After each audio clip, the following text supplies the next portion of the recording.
আসসালামু আলাইকুম। সামনে আমাদের মুসলমানদের জন্য অনেক বড় একটা ইবাদতের সময় আসতেছে। সেটা হচ্ছে শবে বরাত।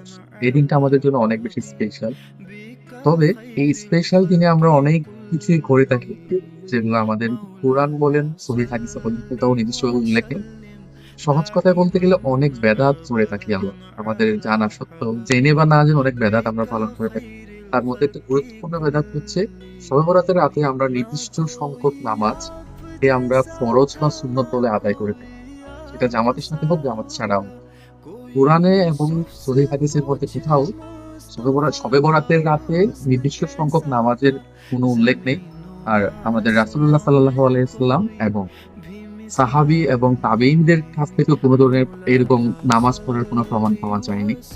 এই নামাজ বলেন, এই নিয়ম কানুন বলেন, এগুলো হচ্ছে মানুষের তৈরি আমল। এই মানুষের তৈরি আমলকে আমরা দিনের অংশ হিসেবে পালন করা শুরু করে দিই।